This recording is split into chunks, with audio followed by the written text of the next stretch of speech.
Proper footwear can make the difference between a good and a excellent outfit. So let's explore the craftsmanship of making authentic medieval leather shoes together. Our first step will be to create proper shoe lasts. I bought them for like 10 bucks. I think they're a good starting point. And as you can see, they originally already have been modified multiple times for other shoe types. That's what we're gonna start with. The pieces I'm gonna recreate are from between the 14th and 15th century. Here are some beautiful pictures from the museum's page. Of course, you can find a link in the description. I got the proper size by copying the shape of my foot to a piece of paper. Then I adjusted the size of the sole from the picture and copied it when it matched. The shape doesn't fit my foot that good. I think I'm gonna make a mixture between this sole and the one on the next page of the PDF. Let's start by sewing out the basic shape of the soles. For the first step, I choose poplar plywood.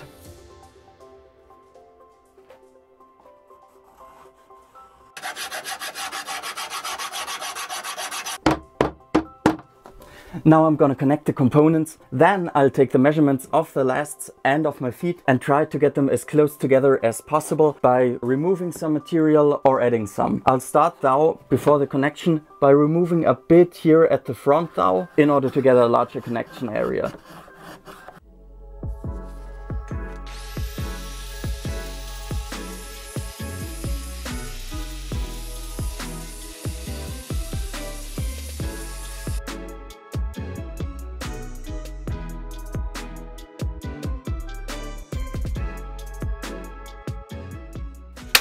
Third take now.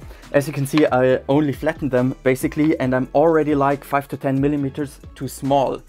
I'm still gonna try it with the measurements now, because first, they are leather boots and leather usually stretches while being used. So maybe the shoe will adapt way better to my feet then. Additionally, because we're gonna reverse them, we've got the sole, which is also like 5 millimeter thick, on the inside. While sewing, when we flip it, it'll be on the outside, so maybe that cancels each other out. For connection, I'll only use 2 screws though, because that's reversible. In order to get the proper sewing pattern, I just covered the last in painter's tape. Then I marked the edges and where I want the shoe to open and cut it out with a box cutter knife. Of course, the last was way too small, so I just put the pattern on my foot and added the rest on my leg directly. Then I transferred the result with a lot of stretching to cardboard, but it was just impossible to get it evenly, so I cut it in the middle and just hope that it will stretch either way around those spots. After that, I transferred the sole's shape to the thick leather, which is called crouton. For cutting out, I used a scalpel, but for the top leather, a scissor was enough. And of course, I didn't forget to add 1 centimeter for the overlap. Then I cleaned up the sole's edge and marked the distance of 1 centimeter to the edge. I'm using poor linen thread, but we need like 2 or 3 of those. How to combine them is a special task, about which I will talk later when I got more experience. The leather all I'm using is kind of special and I couldn't buy it exactly online, so I just asked my cobbler whether I could have one of his. This is the one I could buy on Amazon, and I think if I would cut it, I could also create a proper one. In order to connect the top leather, we need a special butt-to-butt seam. In order to do that, we need to pierce only half of the leather and then threading from both sides. Be it as it is, this was my first try now for making such a stitch. Of course, the upper end ripped at once, but I learned a lot, and I think I will continue now with this piece and see what else I can learn on my first try. Always stay positive. It doesn't look that bad. The trick here is to exit in the upper third. It's more difficult than I thought. How do I grip it correctly? Ooh, that feels so wrong. If you want, you can take bets now how often I will sting myself. Okay, I think that looks alright now. I need a lot of force though. Because you can see the opening so well, I think I'll just pierce every hole in this position now. Let's make the connection to the top leather. Gotta be kidding me, I'm afraid. I just mixed left and right up. Just let me do the correct side now. It's... You know, maybe that's the reason why you always make one pair, because then you don't have the mix-up. This is the second one now. I think it looks a bit better. You know, some accidents happened, but well, maybe the dirt will cover it up. Now that looks correct. Now, in some tutorials I saw how they nail the sole down, but then usually a second sole got attached, and I don't know whether you do this with a single one. I will try to do it without, well, nailing it, but if I'm wrong, don't hesitate to tell me. I think I'll start with a seam somewhere on the side here.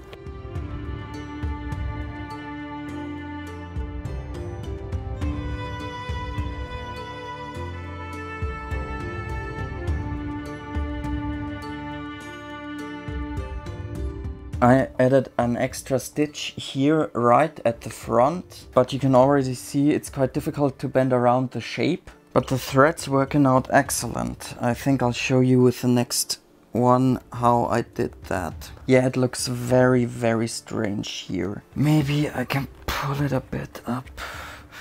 I guess we'll see how that turns out when we are turning the shoe around. Yeah, let's continue. Let's just continue. We've got like 1 hour past midnight now. I really want to finish this today. It's 2 AM now and it's looking kind of okay. I'm afraid that the thread won't be enough and that I have to make a new one. But well, here are some things I learned. Something like this. It's so thin it would rip pretty much instantly when I pull the thread. I had another one here, so I just skipped that. The second one is that you always put your left and right needle to the correct position, because otherwise you could mix them up and that's frustrating and a waste of time. Let's go for the final round then. In order to close the seam, I just doubled some of the first stitches and then I tangled it between the thread a couple of times. Then I went back and made a knot. Let's make sure that the two parts snuggle up properly by giving them a good old beating. And don't forget to keep them wet. Ah, the tip too. I really hope that turns out good. Let's open that up. It already opened while I was hammering at the back. Maybe it would be a good idea already to try to flip it. Makes a good impression, at least that bit here. I'm just gonna throw it into the sink while I brush my teeth because I'm gonna flip it today. You know, I have to do it now. Come on, I need more force than I thought. There we go, come on tip. Say hello to the world. Okay, I think that's as good as it can get. Now let me insert the whole second last, because then I can do the final shape giving thing. It is hammer time. I'm kind of stoked. I want to try it on now. It's a bit too big, but as I said before, I'm going to use a lot of lasts. It should work out. It's like stuffing a duck for Christmas or stuffing a turkey for Thanksgiving for my American subscribers. Thanks, by the way. Oh yeah, that feels much better. I'm not gonna put the contact lenses in again. And you know what? I'm gonna keep that on while cleaning up. See you tomorrow for the second one. I've got some very important things I will change for that. Good morning. This is what the first shoe looks like now. I'm gonna give you a short summary of what I'm gonna change for the next actual pair I really want to wear. The first thing is, do you see the angle here? I wanna make it a bit more roundish and not so pointy. Maybe it will be more resistant too. The second thing is, I want to make the cut a bit different, more straight, you know? Otherwise it's far from perfect on how I sewed it here.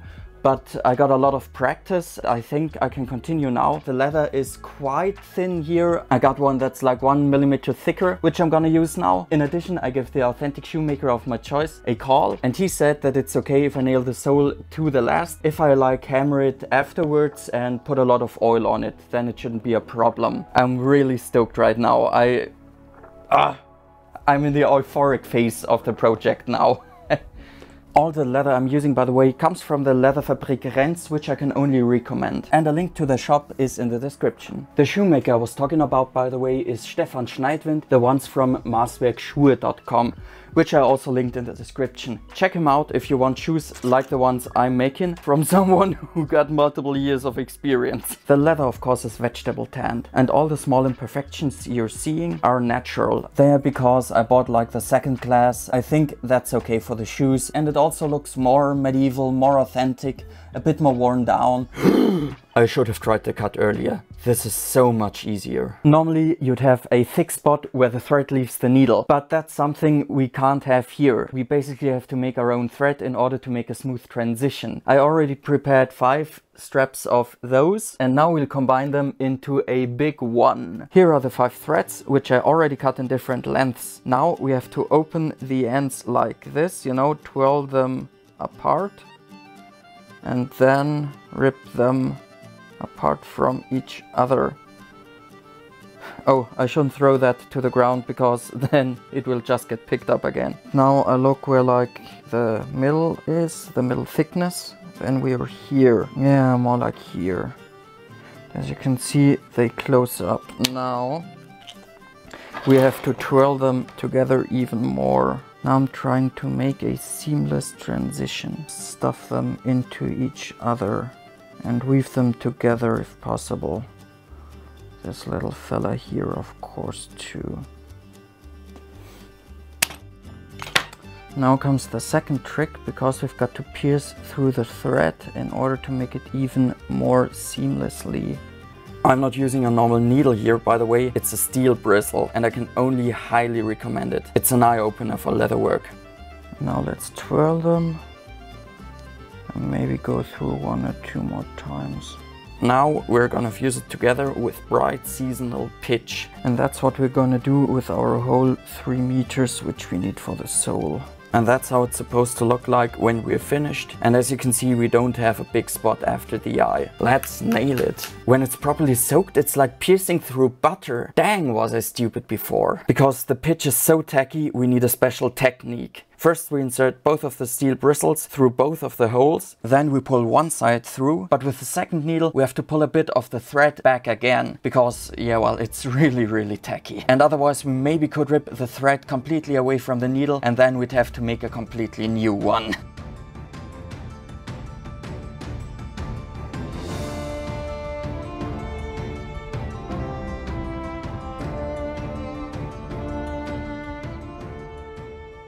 Good morning, the shoes are nearly dried and now the last step is to make the holes for the lace. In order to get an even distance, I just use a circle. I will start here at the seam in order to avoid hitting it accidentally.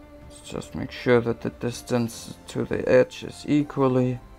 Now I'll gently press it down. In order to punch the holes, I'll just use a normal punch plier. You know what? I'm not sure about the first one. We'll leave it blank and see how it looks. Ah, the leather looks so beautiful. In order to copy the exact position, I'll just put it together like that twice. And now we got our point of orientation. Let's apply the, of course, leathern lace.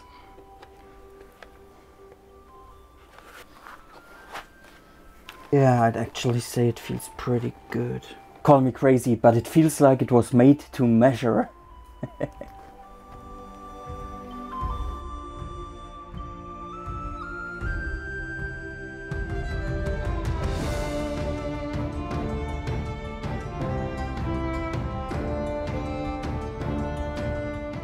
I'll wait till they are completely dry and then I'll treat them with linseed oil. I really want to test them now in order to give you an honest feedback. I got an event this weekend and I'll only gonna wear them for 3 days and maybe 3 nights. See you there. Let's start with a bit of heavy ground. Yeah, I feel like the texture, but it's okay. I walked through red grass for like 5 minutes and still can't feel a single drip of water. Okay, let's go hardcore now. That's quite sludgy. It could be a bit wetter, but it's still a good test, I'd say. How's it still watertight? You know, I drenched it in linseed oil. But now it's day 3. I thought some of it maybe could have dried out now. Let's get out of the ditch. Still got a bit of grip. Before making the review, I want to give a great shout out to my Patreons. Thanks for supporting this channel, and if you want to join them, you can find a link in the... I'm gonna put it in the comments. Now it's review time. All in all, I'd give them an 8 out of 10, and here are the reasons. They fit just perfectly. It felt like wearing nothing, because they're also quite light and they gave a good protection from the elements, from the water and so on. But here are the problems. The first one is that you need to open them quite a lot in order to slip in or out. Then I didn't sew on the tip correctly. I think I just should have continued here a bit further. Another problem I had is that the butt-to-butt seam here went open a bit, but the shoemaker said that I just should add more oil and then hammer it down a bit. The crafting process is, yeah, well, I'd actually say also 8 out of 10. So if you've got a weekend or maybe 3 days, try it. It's like so satisfying after the first shoe. The materials are a bit expensive, but you'll never get a better shoe than a self-made one. I also use them on my ride home, so they're also very good for car driving. Like sneakers, I would give them an 8 out of 10 maybe. Although we had like 9 degrees at night, my feet always were warm and I didn't expect that. That was just another wow. Another inconvenience that appeared is that the insole slipped back. And I think I'm gonna make my own insoles in the next video, which will be mainly about wet felting. Till then, have a nice day, and you can watch how I made the other parts of my outfit here, which I wore in the event and got a lot of compliments for. So Farewell.